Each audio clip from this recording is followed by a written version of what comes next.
Isaac said to Abraham, Father, and he answered, What is it, my son? Isaac said, Here are the fire and the wood, but where is the young beast of the sacrifice? And Abraham said, My son, God will provide himself a lamb for a burnt offering. So they went both of them together. And they came to the place which God had told them of. And Abraham built an altar there, and laid the wood in order, and bound Isaac his son, and laid him on the altar upon the wood. And Abraham stretched out his hand and took the knife to slay his son. But the angel of the Lord called to him from heaven and said, Abraham, Abraham. So he said, Here I am. And he said, Do not lay your hand on the lad, or do anything to him. For now I know that you fear God, since you have not withheld your son, your only son, from me. And Abraham lifted up his eyes and looked, and behold, behind him a ram caught in the thicket by his horns. And Abraham went and took the ram and offered him up for a burnt offering in the stead of his son. And Abraham called the name of that place Jehovah-Jireh, as it is said to this day, in the mount of the Lord it shall be seen.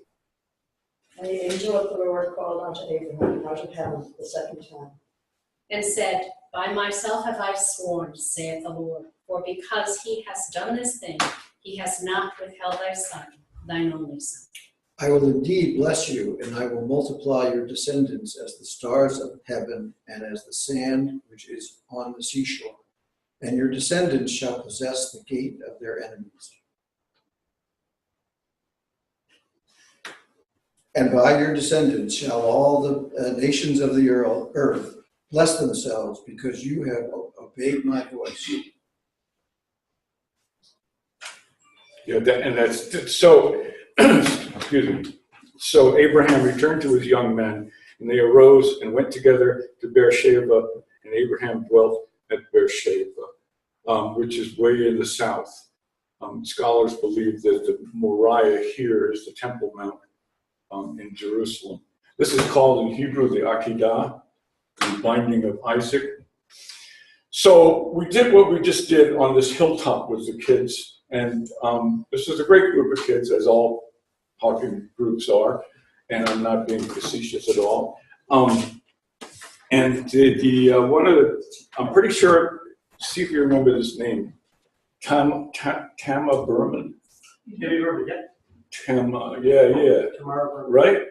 Short, cute kid. Man, I don't know what she looks like now, but anyway, it doesn't matter. So around a photo of that picture. This is a picture from that. I wish I would have known this. This is How young I was. I know. We'll just pass this down. Yeah. This is the group that went to Israel. 1981. It was 81. So anyway, I was looking for the proper word for Tama Berman, and I think the proper word is that she was typical, the proper description is that she was typical of all my best students. She looked at this, leaned the head just a little bit and looked at this rabbi and said, so you told us that sacrifice means to make holy, to make divine, right? And he said, right. She said, so how does offering to kill your only son make something divine? And I thought, this guy doesn't dare try to answer this question. No way. And he didn't. But he didn't blink. And you know what he said? He said, he looked right at Tama, and he said, maybe Abraham was testing God. Huh. What did he mean by that? Now it's your turn. What did he mean by that? And he turned it over to the kids, and he said, what did I mean by that? Thank you. Stacy. I want to see if you're the God that I hope you to be, and that you're not actually going to make me go through with this. And then I'll have the answer I need as to whether I should be following you. Outstanding. Yeah, that's part of it at least. Keep the culture in mind and keep the Mishnah passage in mind. Yes, sir. What's the difference between, the Canaanites and the Jews? With the Canaanites were doing child sacrifice. We're saying, maybe that's the thing to do. Yeah. No, and he's come into, don't forget, he's come from a barren world. Modern Syria, modern Iraq, northern Iraq. into this fertile land. And I think the fertility part of the Mishnah thing is important. How so? I'm sorry, but Maybe so. I've had enough philosophy to know that just because a group of people, a society, a community, deem it as divine or a sacrifice, doesn't deem it as divine or a sacrifice. It can be extremely immoral. And just because this act was supposedly a divine act of sacrifice, it doesn't make it in the eyes of God. You read Kierkegaard, haven't you? You have, haven't you? Yeah. Yeah, okay. Yeah, and so maybe the testing of God, maybe it was. See, I knew I was going to like this. Maybe God was testing us or the people to say, stop. This is not a moral act. Absolutely. Kierkegaard, who was early 1800s, right? Long time ago, wrote a whole book about this. And I'm not going to belabor it because I don't understand it. But basically, he says there are two choices that Abraham's got here. One is a social faith, an act of social faith, and one's an act of divine faith. And he chose divine faith up to a point, but then Yahweh Jireh, God provided. And so it became moot. What else about the situation? The cultural situation. Yeah, Stacy. No, well, nobody else is talking, so you're doing fine. But I'm just wondering if, since it was so early and everything was in its infancy, if part of faith was a dialectic, insofar as they were trying, maybe God and human beings were trying to figure it out together, sort of as they went. I like that a lot. I do. We don't know exactly when this was written, and we certainly don't know when it supposedly took place.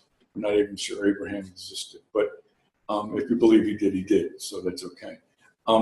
But part of we're in a period of transition here, a huge period of transition, and Abraham is a representative of a nomadic peoples who are beginning to settle down and in a land that is fertile, successful, and like the land that Michener describes, it's a happy, fertile place. And the choice for Abraham had to have been a tough one. You know, do I get out in the desert and kneel in the sand and dove toward the east every day to a God I can't even see, or and end up without much except for as many men as I can have, or do I settle down here, behave like they do, go to the temple prostitutes? God, what a way to worship! And then and then my flocks will multiply, and my family will multiply, and my sons and daughters will multiply. And all I have to do is appease these gods. Keith. So the presumption is that it was really a choice in his.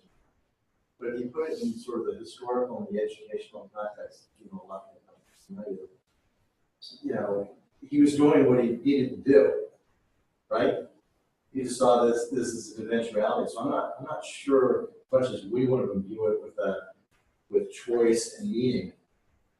As they were writing this story, a couple thousand years ago, that he really saw this as A or B, and he was doing what he was going to do. I think you're definitely right, and that's why this thing resonates so much, because the choice is such a staggering choice, an unbelievable request from an invisible deity. Can you give me your son? Why not go the other way and say, okay, I'm going to test you, but I'm not giving you my son, take me. Ooh. Whoa. And then the rest of the people, if God was really as bad as fearful or strong, and they took Abraham, they'd be ready to worship the God too. Interesting. I think it was a mixture of social status along with that. I think they wouldn't have offered up themselves because part of sacrificing their firstborn was also a status that they were chosen to have their firstborn sacrificed. That gave them status. And I think even way back then, social status mattered. Absolutely. Power mattered. and number of young fighting men mattered if you're in a tribe. He's about to face, no, he's just faced 5 kings in a terrible battle, that kind of thing. So it's a cultural shift too for him, because he's going to settle into a land, and he's the first of this tribe. And the land was full of Perizzites and Jebusites and Amalekites and all those other guys, and there are tons of tribes, as there still are. So if you tell the son, he'd be the last of his tribe. So that would extinguish his coming into that new land, right? And it would have made him like He's already them. like 130 years old. Ooh, that land, no, 7,000. He's gone as Abraham. Oh, Abraham, yeah. He's older than we The are. purpose of the mission, so I thought, was that, well, it's a big sacrifice to go to the first one. They always had other kids that were ready to, take over the family. Yeah. I mean, yeah, she probably couldn't. I mean, that's. But in a fertile culture, you're killing fertility. You're what, fertility? You're killing fertility. You're sacrificing fertility in this fertile culture. The seed, you mean? The seed, Okay. absolutely. I mean, and there are 2 times, and this interesting, Janie. There are 2 times in Genesis when Abraham passes Sarah off as his sister, not his wife. You remember this? Anybody? Well, take my word for it. He does it with Pharaoh, and he does it with Abimelech. Abimelech, who's supposed to be a scary guy, because Abimelech's name means father of Melech, the king. Molech, that's this monster who wants these children. And Abraham has passed off Sarah as his sister, not his wife, so that they won't kill him, to preserve the seed. And the seed is crucial. And to those people, in part because they believed that women were basically, vessels. Thank you. Nice. So he uses this word to tempt in the very first, it came to pass that God had tempted Abraham. The other place that just rings in my mind is when when Satan tempts Jesus in the desert. And I'm wondering, this is kind of a dare more than an order, more than a declaration. Let's see what you're going to do here. Tempting. Yeah. Is that A what the test. same word that's in the Bible that you have? Because there's some words that are different. What's the That's the word tempt. Test is most often used, yeah. Okay. But I think it's the same thing, Leanne. I mean, test and tempt. I mean, to try him out and see if he's worthy of God's protection and of God providing. Yes, sir, Keith. Talk about the mission piece a little bit. His, obviously fiction, not history, but how accurate in air quotes is it? How much of it is a product of the, when did you write that, 1950s, 1960s? Mishner, 70s, 60s, 70s, 60s, 70s. I don't think I'm not really sure it matters, Keith, but a friend of mine was a Mishner. Mishner books came from committees like this, and he put his name on them. So I think that the person who did the research for this chapter had done his homework or her homework. Excuse me. Putatively, this is 2000 BCE, okay? This Mishner story, 2200 or something like that, around the time of Abraham, if Abraham did indeed exist. Do you think the mission service at the same time as the Abraham story? Yeah, for sure, definitely. And Mishner, the guy who did the Mishner chapter, let's call him Mishner, alludes to that and alludes to the Jesus story, and right toward the end about giving up your only son and so on, which is where we're headed. But anyway, I think that from the reading I've done in the last 40 years, and it's been a lot, but I'm not a scholar. I'm an amateur, and that means lover of. I think this guy's got it almost totally right, pretty darn close to it. The religion is now called, I don't know what it was called then, but it's now called Baalism, because Baal was the masculine figure and Astarte, Ashtaroth, whatever name you give her was the female. And the idea was you go to the temple and drink the fruit of the vine and lie with the temple prostitute so that Baal and Astarte see you and they have intercourse, and that causes the fertility of the land and the crops and the herds. I think the Mishnah guy makes it sound believable. And this was the assignment that high school in Israel, the guys who we went to Israel with, they gave their kids this same assignment. And I asked him if he was the rabbi. I said, you're pretty sure about this? And he said, oh yeah, absolutely. They've done their homework. And it's an interesting book, by the way. A tell is a hill, basically. And Kathleen Kenyon started this back in the 1800s, but if you dig a hole straight into these things, you go through layers and layers and layers and layers and layers of history. And that's what this book does. That's why this is layer 14. It's way at the bottom. I don't know about the stuff about the offering children as sacrifice to ward off an attack from the enemy. I've never seen that mentioned before, other than this place. But as far as fertility goes, and as far as status goes, and stuff like that, this guy's got it right, or this woman, whoever wrote it. Yeah, no, I think so. Yeah. Any other questions or comments? Let's follow the ram. It sounds like a football thing. Who will read Leviticus 16:20? Andrew, you already read. Who didn't? Looks like everybody did. Leviticus what? 16:20. Okay, here's the situation. The situation. This is after the Exodus.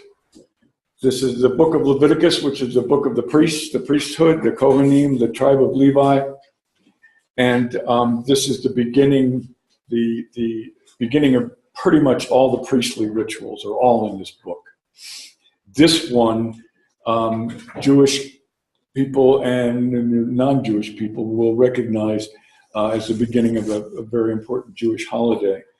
The priest here is Aaron. I'm not sure whether it's mentioned or not that it's Aaron. And we've got a sanctification thing going on here.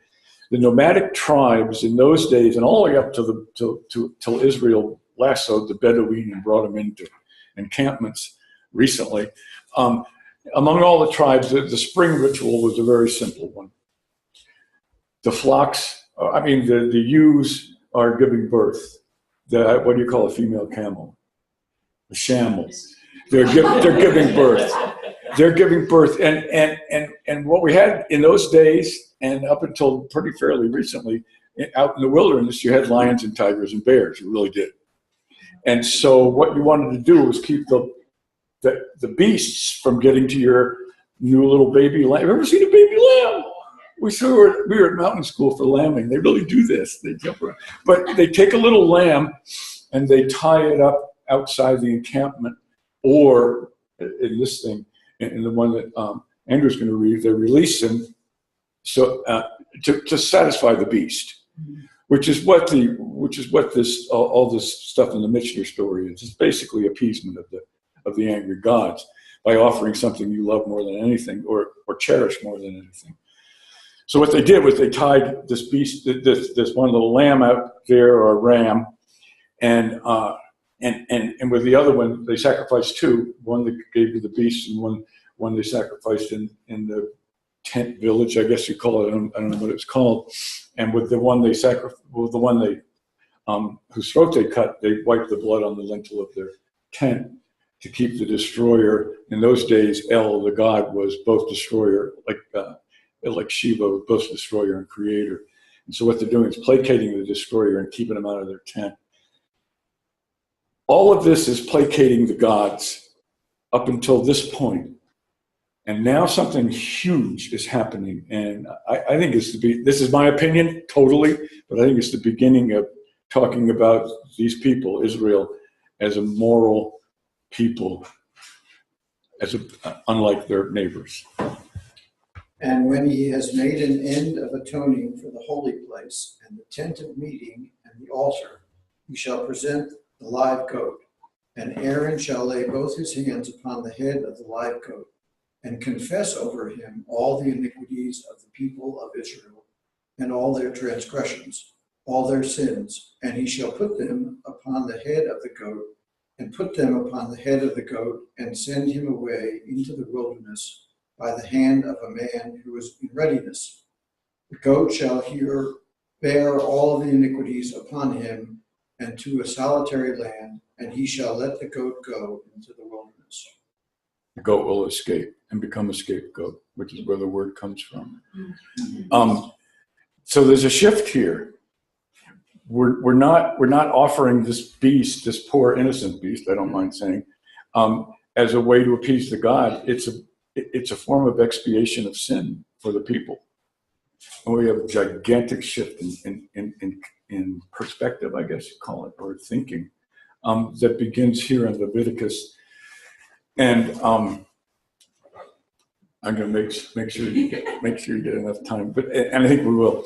So what I wanted to do was follow that one and go to, from expiation for sin for all of Israel, for this one sacrifice, go to Isaiah 53:3.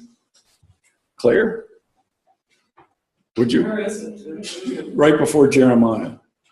Anybody? This is second Isaiah. Oh, I see Jeremiah. Right before Isaiah 53. This is after Israel has returned, is on its way back from exile in Babylon, and the poet. Okay, hang on. The poet sees something going on here. He sees Israel as a suffering servant of the Lord, but he also sees an individual who is suffering. And he sees how important that suffering is. And he takes what Andrew just read from Leviticus and does this with it. Who has believed what we have heard? And to whom has the arm of the Lord been revealed? For he grew up before him like a young plant, and like a root out of dry ground. He had no form or majesty that we should look at him, nothing in his appearance that we should desire him. He was despised and rejected by others, a man of suffering and acquainted with infirmity. And as one from whom others hide their faces, he was despised, and we held him of no account. One more. Surely he has borne our infirmities and carried our diseases. Yet we accounted him stricken, struck down by God and afflicted.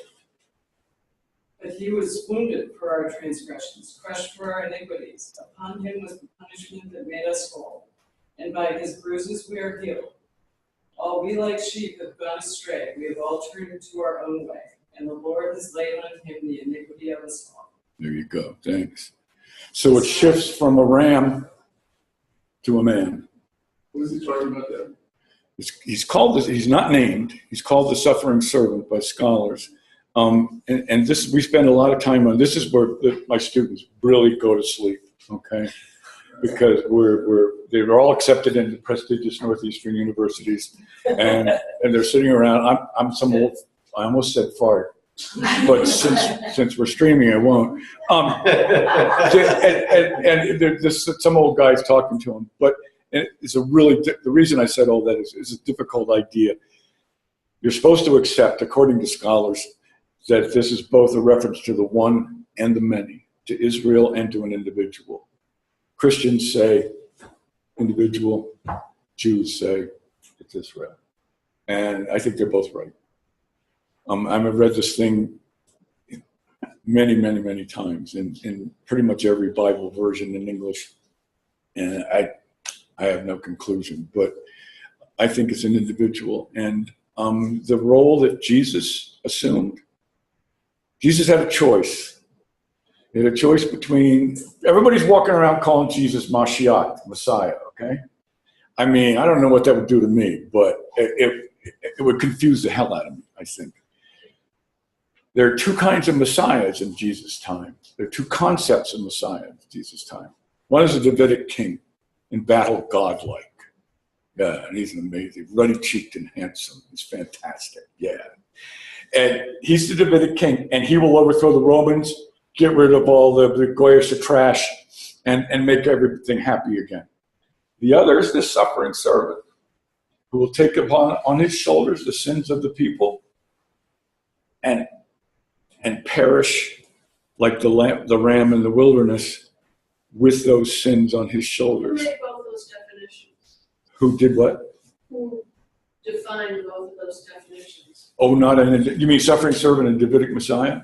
The Bible, and I'm not being evasive there. It's all through the Old Testament and the New Testament. There were these guys, here's a footnote on that one, Jim. There were these guys during the Roman times who had this name.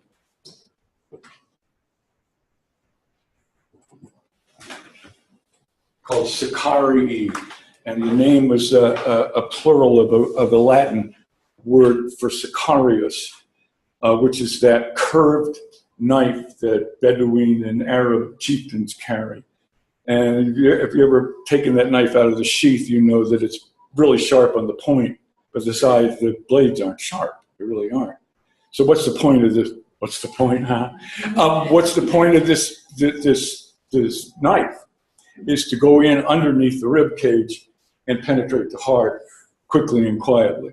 The Sicarii were Jews who wanted to force the Davidic Messiah, like these guys, these ISIS dudes. Now, they want to force a terrible war. That's why they're beheading people.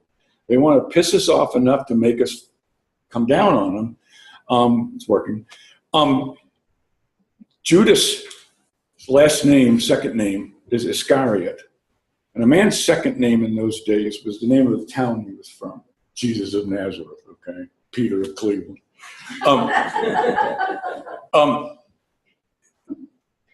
His name Iscariot comes from this, Judas Sicarius. Judas wanted Jesus to be the Davidic Messiah, and Jesus seriously disappointed him by giving himself up. And so he betrayed him. The messianic role shifted dramatically. And Martin Luther said that John 3:16 is the gospel in miniature. Somebody? John 3:16. It's the thing that behind the goalposts in the football games. Yeah, so what the voting says all the time. Yeah. Will someone read it? John 3:16. John 3:16.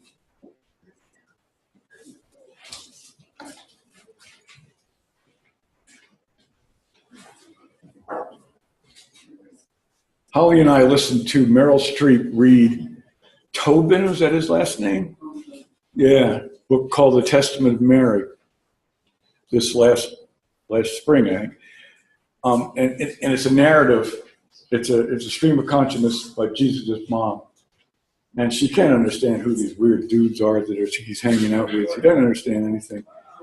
And toward the end, someone says to her, "Look, your son died so that all mankind can be saved." And she said, "It wasn't worth it." Anybody? John 3:16? Start there. Just this one verse, that's all it is. It's the gospel in For miniature. God so loved the world that he gave his one and only Son, that whoever believes in him shall not perish but shall have eternal life. There you go. It's the culmination, and that's my word, the culmination of this whole sacrificial journey or history or whatever it is. And it's made a big difference. There's a lot of parallels between the Abraham-Isaac story that didn't result in Isaac's death, and the Christ story with God being the Abraham character that resulted in Christ, giving up his life. Yep, for sure. And and the key there is that Jesus became and was a willing sacrifice. And that's the important thing. Jeremiah harps on that constantly. It's got to be a willing sacrifice. Could you explain how it works actually? Like when somebody takes upon themselves to be the sacrifice or take all the sin upon them, how actually does that save everybody else? The best thing about teaching this Bible course is that I can answer honestly. God only knows. I have no idea, Stacy. Waiting for that answer, like, Yeah, no, Holly and I talked about this for hours. It just doesn't, unless you believe, unless you have faith like Abraham did. But it's hope, it's expectations, it's a myth. It's just like, what we read about this fertility. I mean, this one, girl cannot bring fertile land. You don't think so? Oh! It's the two basic human drives are hunger and sex. And it's the basic drive of sex that totally overrules his sensibility about his possessions, his son, his future. It's one fertility for another fertility. I think it's wealth and status too. It's also what? Wealth and status. I think it's survival. I mean, if the land became. That's where I choose. I think it's more survival. Yeah. Why And do fear. you I think was we're, thinking about fear and that religions are based on fear and what we can't control. And what is the biggest fear any mother has as a child? Or father. Or father. Yeah, no, seriously. And ignorance feeds into it. It does. And Christoph this morning in the New York Times said, we're going after these ISIS people in completely the wrong way. I don't know if you read it or not. We're bombing them. We should be finding a way to teach their children, their girls especially, how to read and write. And that would be the end of them.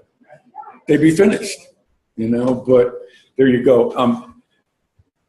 Denise Buckley. Thanks, folks. That was great.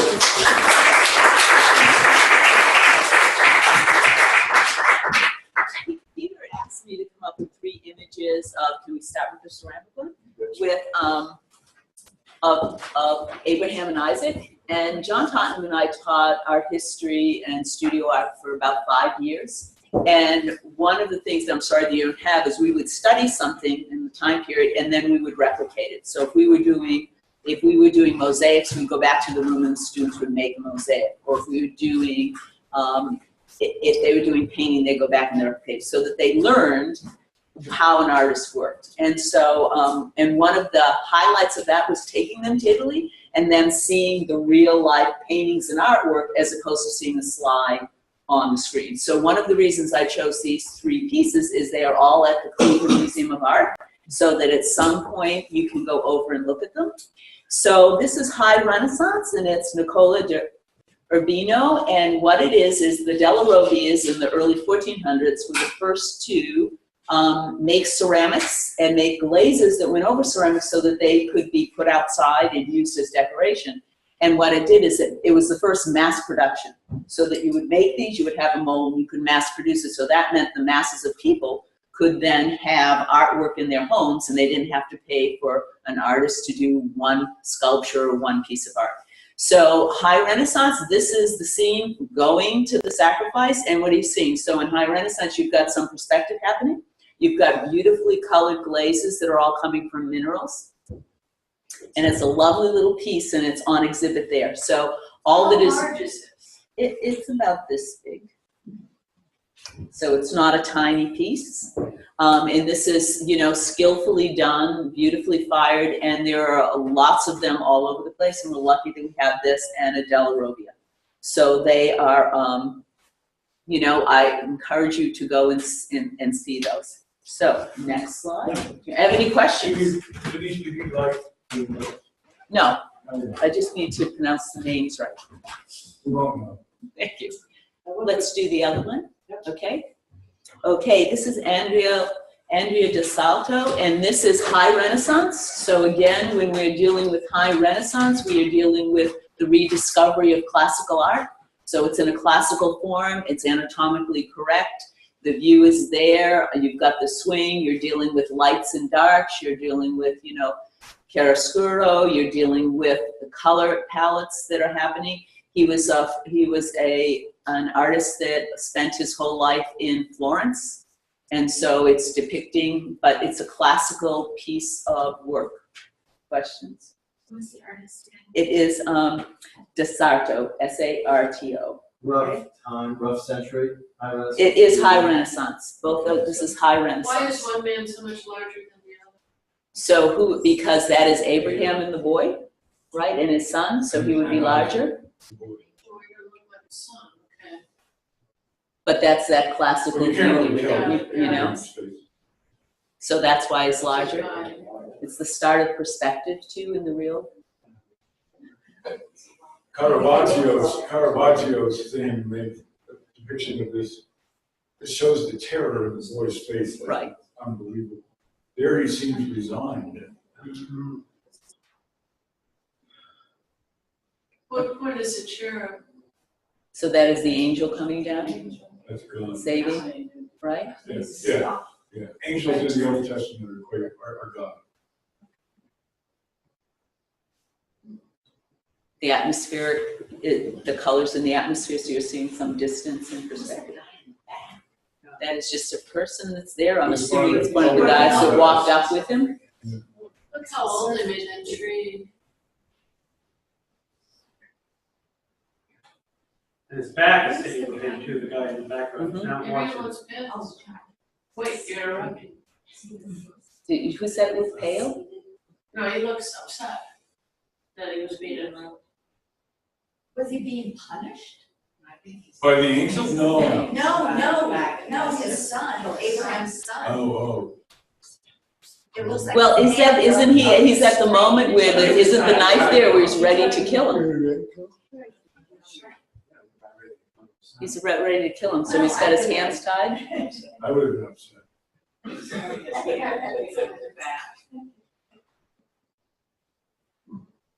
The other guy in the back, he's not even paying attention. Yeah, it's got his back. That's not really take the child's clothes off. It's like that oil painting of Icarus falling in the water. And then I think in the high Renaissance, there was a lot of nudity, because you were brought into that. So they're dealing with the anatomy and having correct anatomy. And so in a lot of those paintings, that are painted over later and then undisclosed. Would it be also a form of humbling? I don't know. Would it be a form of humbling, Peter? No. Yeah. I mean, just more.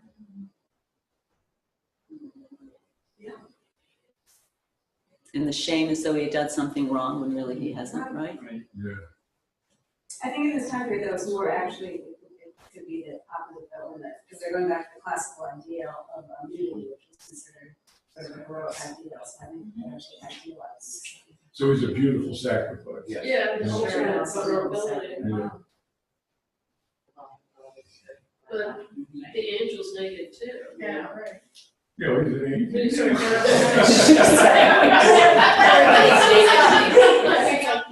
got Yeah, but at least he's got wings.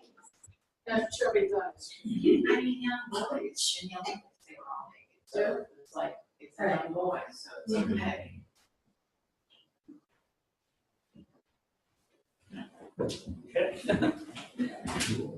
Okay, so I want you to notice the difference from this one. It is all straightforward to the next slide, which is the Baroque style.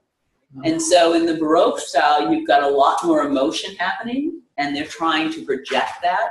And it's not as classical, and there's a little bit more realism in the way that they're depicting the way that the people are looking. Is that before or after? This is after, so this is in the 1700s. This is the Baroque period. And this is Guadi, who has painted this, and he was from Venice.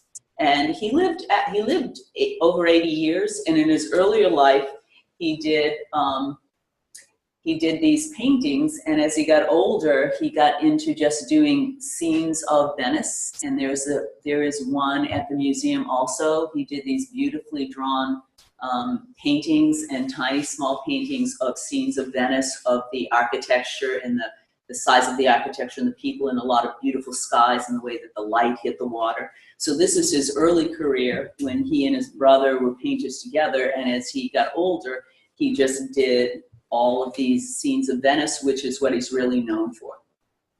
I have a question. Where did this interpretation of Abraham's outfit, which was in the other painting, where did that originate?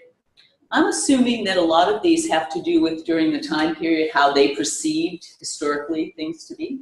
So an artist is living, an artist is depicting. Sheet with a colored- They're living in, an artist is Caroline, producing in their own time period. And how, so they're a product of where they're living, and then they're deciding as to how am I depicting this piece that has happened years So prior. these are how far apart? They are 200 years apart. So one of the things I think that's interesting is that in the earlier piece, the knife is really downplayed, you can barely see it. But in this one, the knife is really in the foreground, I mean, there's no doubt. And Jane, the red robes are symbolic of someone of power. If they were purple, it would be royal. But they both have them with the receding hairline, the beard, the gray. Oh, that's not their fault. Yeah, I mean, it's coincidental, it's coincidental, that their outfits are the same. The son's body doesn't look young though. At all. This looks like a kid's high. I mean, it looks very, he has, it looks like an old man. Yeah. It's very, It's gone. I mean, it's like Jesus, it's not with his Yeah, I know. father, it's the father. And the angel with the smoke, this is very interesting. It's help. Yeah, the haze. The haze coming from the clouds. There's a lot more action in this. There's a lot more action. This is really telling the story in a very different way than the other pieces. The other is almost stop motion in a perfect pose, and they're trying to get across to This is you not what is happening. sacrificed by the sun. this is more fluid. Yeah, And I it's think utterly that's what- succumbed. The other one is horrified. Well, this one, the sun almost looks as though he's knocked out. Right, Yeah. and And it you're looks not more seeing like it. Abraham's trying to save him more than sacrifice him. Well, I don't know, that knife is It's pointed. like, ah, whereas the other one, it's like, wait, WTF? We're being streamed here. I did use. You did. I'm just teasing. Thanks, Denise, very much. Thank you. Thank you.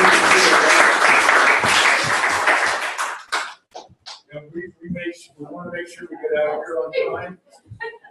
And we did. Denise has to go back to work, and I have a date. But I have a question for you. I feel good about this matter, so I'm going to do this. All right, great. Matt emailed me today. Some of you may remember that the last of these sessions is with me and the former president of Colby College talking about a return trip to Vietnam. Maybe you don't remember it? Anyway, that was the idea. Well, everything said in that little blurb is true, but right after that blurb was written, the president asked him to take over National Endowment for the Humanities. And so the possibility of him getting Bob over to Vietnam and getting on a fancy boat and going out there is pretty small right now. So I talked to him last night. He'd be happy to come in whatever capacity, Matt, and we'll talk about it. But if that doesn't happen, if you can think of something that you'd like, another session that you'd like to see happen in this series, let me know. Cambodia book, your first book. Whatever we do, could we tweak the format to maybe arriving at 5:45 and you start at 6:15? Because I think with the questions, whatever, we can just really pull this out. So, And who's the boss? You're the boss. I'm a handler. Could we have more time with Peter and allow our questions so that Maybe still we one. come here earlier, but he started at 6:15 instead of 6:45. And we'll just more fun with questions, whatever, because, that's why we're here. Great suggestion.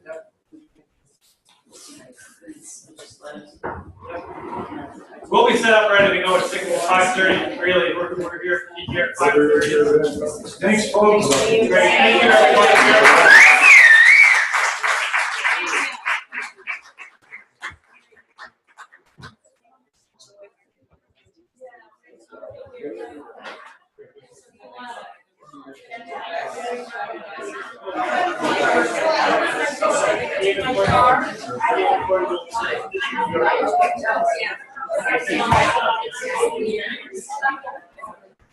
Yeah.